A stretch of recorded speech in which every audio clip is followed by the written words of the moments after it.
با تازه‌ترین تحولات تاجیکستان و جهان شما رو در برنامه اخباری آزادی آشنا می‌کنیم. سلام بینندگان عزیز، امروز 14 سپتامبر این موضوعات را به بررسی خواهیم گرفت. در دوشنبه نشستی رهبران 5 کشور آسیای مرکزی افتتاح یافت. در عرفه آن رهبر تاجیکستان با پرزیدنت قرقیزستان مشکل مرزی مشترک را بررسی کرد. در پی بازنگری دادگاه روسیه قاتل دختر 5 ساله توجیک را به حبس ابد محکوم نمود. قاتل فرزند من یک عمر حبس گرفته شد. من 100 جان خدا راضیم. قرض تا قیامت. مقامات ازبکستان اموال مردم قرضدار از بانک‌ها را مصادره می‌کنند. من به جای 25 میلیون با آنها 26.5 میلیون برگردانیده بودم. امروز در عرفه نشستی رهبران کشورهای آسیای مرکزی ایلهام علیف رئیس جمهوری آذربایجان غیر منتظره به دوشنبه آمد و با پرزیدنت امالی رحمان هم صحبت شد. سامانه پرزیدنت تاجیکستان ایلهام علیف را مهمان فخری در نشست سران دولت‌های آسیای مرکزی نامید. تحلیلگرانی که با رادیو آزادی صحبت کردند، سفر رهبری یکی از کشورهای قفقاز جنوبی را به نیازمندی باکو به دریافت پشتیبانی همپیمان‌هایش از آسیای مرکزی پیوند دادند. همچنان صبح امروز رهبران تاجیکستان و قرقیزستان تعیین و نشانه‌گذاری سرحد دو کشور را بررسی نمودند. دفتر مطبوعاتی پرزیدنت قرقیزستان نوشت که امامعلی رحمان و سودیر جباروف مسائل مهم از جمله علامتگذاری مرز را مطرح نمودند. همکاران ما نشستی مشورتی رهبران آسیای مرکزی را پیگیری دارند و به همین زودی ها تفصیلات بیشتر را در این باره بینندگان عزیز می توانید بخوانید در سامانه های ما. و حالا رو میاریم به باغ فردوسی شهر دوشنبه که در آنجا فستیوال طعام‌های ملی کشورهای آسیای مرکزی با اشتراک آشپزهای نامی کشورهای منطقه جریان دارد.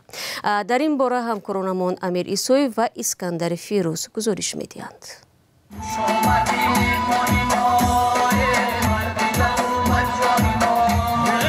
در حاشیه برگزاری همایش رهبران کشورهای آسیای مرکزی رویداد به نام خوان دوستی در باغ فردوسی شهر دوشنبه برگزار شد.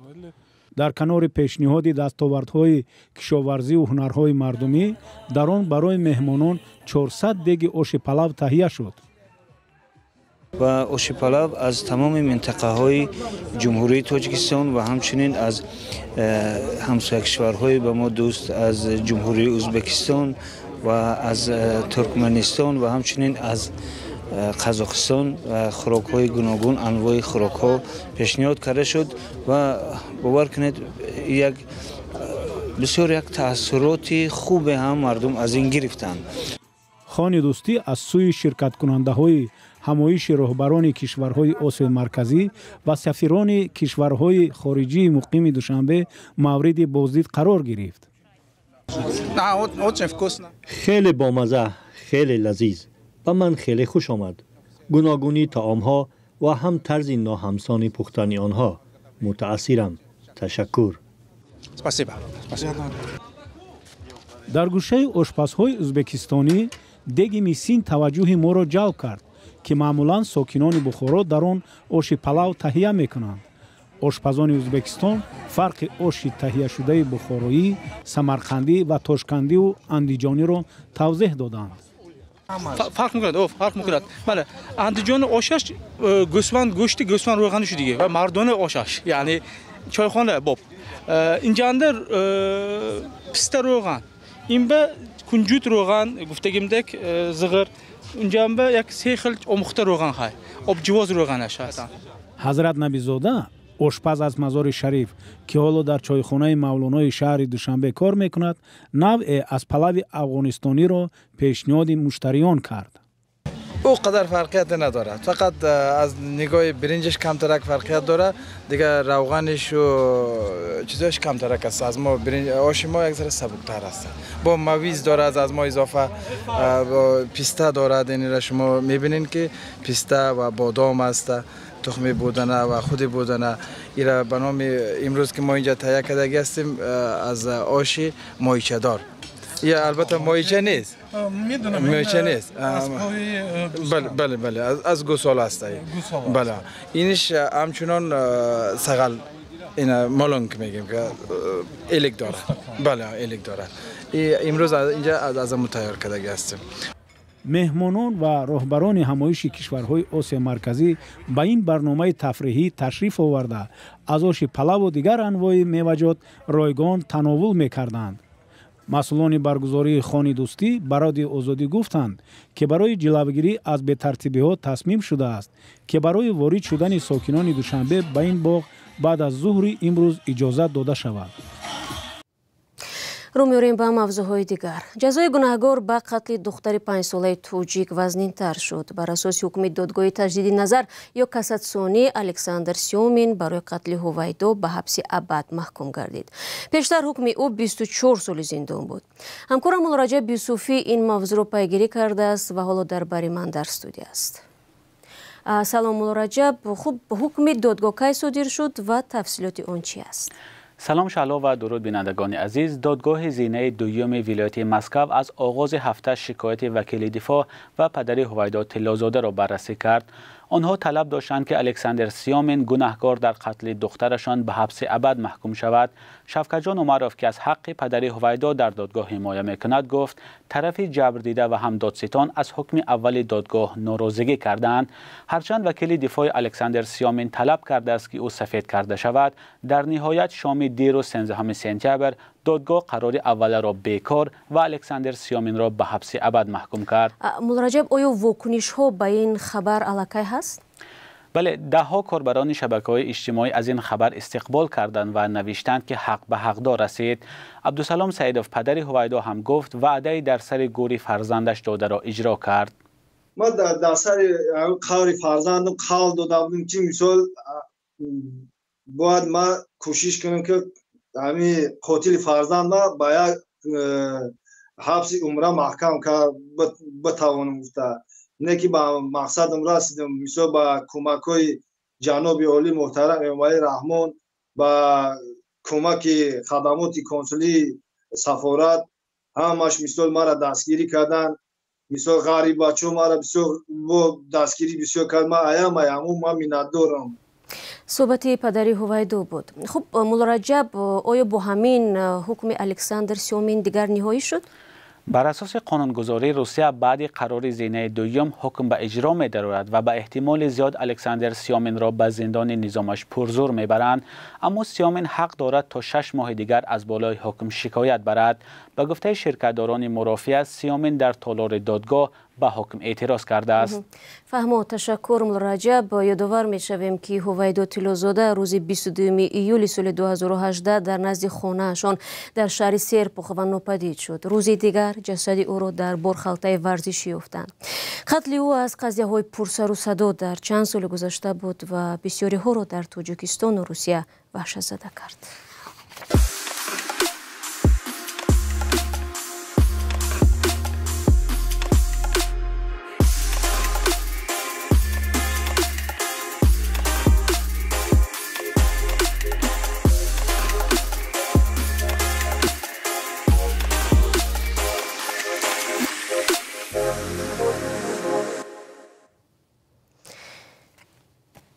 شما برنامه اخبار رادیو آزادی را تماشا دارید. در شهر درنه لیبیا جستجوی قربانی ها و پاکسازی کوچه ها از طوفان روز 10 سپتامبر ادامه دارد.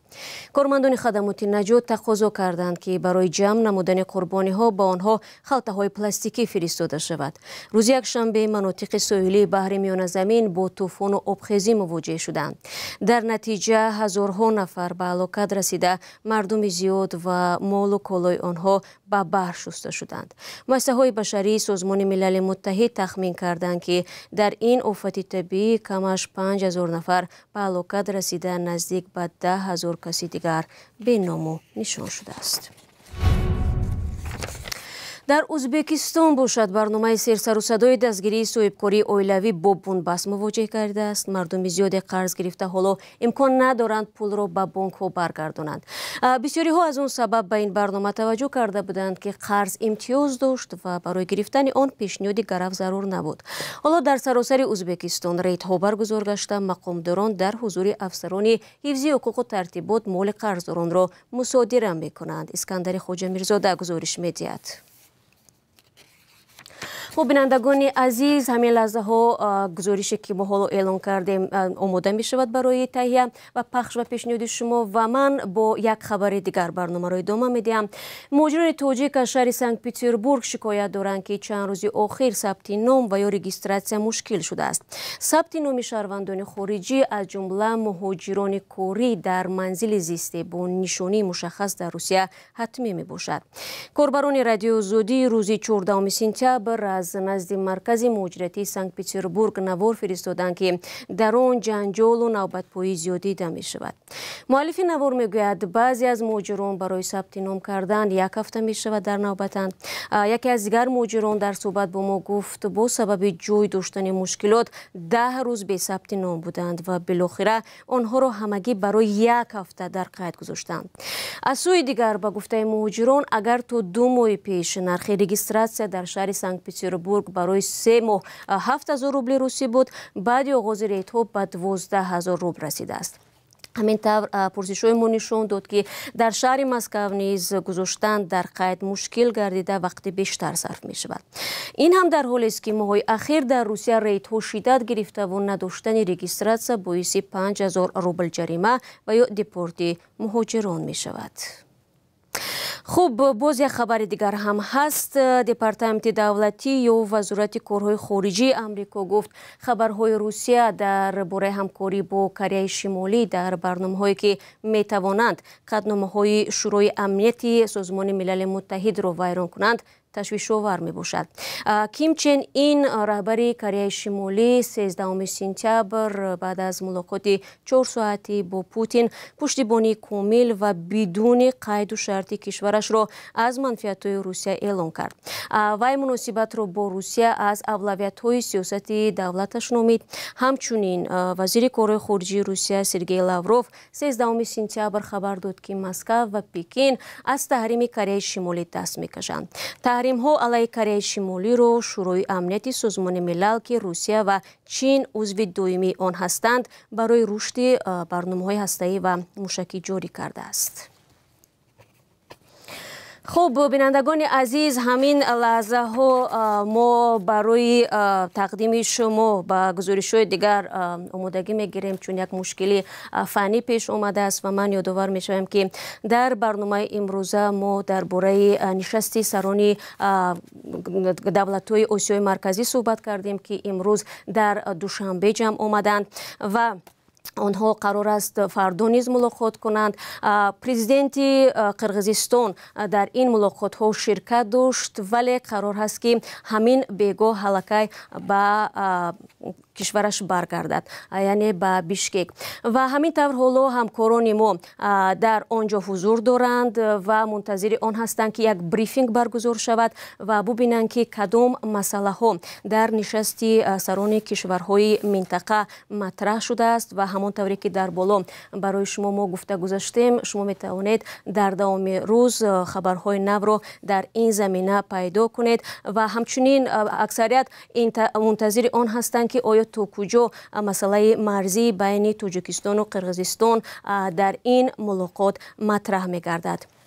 و ضمناً چین کشور نخستین شد که سفیرش را به افغانستان فرستاده است. این همسایه تاجیکستان زیاده از 2 سال با زیر اطاعت طالبان است و تاکنون هیچ دولت امارت اسلامی این گروه تندرو را به رسمیت نشناخته است. نمایندگان طالبان تعیین سفیر نو چین را خوش پذیرفتند ولی جبهه مقاومت ملی یک گروه مخالف حاکمان نو کابل تنقید کرد. ژائو شنگ سفیر نو چین روز 13 سپتامبر برنامه اش را به مولا محمد حسن آخوند رئیس وزیران حکومت طالبان سپرد و با تعدادی از منصبداران حکومت حاضر افغانستان نیز ملاقات نمود. خب بینندگان عزیز 15 دقیقه که در اختیار داشتیم به پایان رسید و از هر یکی شما برای همراهی منتظر هستیم و تشکر میگویم که پیوسته در این برنامه ها ما رو همراهی میکنید. خبر و گزارش های بیشتر از این را چون همیشه شما میتوانید از آن در وبسایت و صفحه های رادیو زودی در فیسبوک، اینستاگرام، توییتر و تلگرام و تیک توک و ادنکلاسنیکی پیدا و تماشا کنید.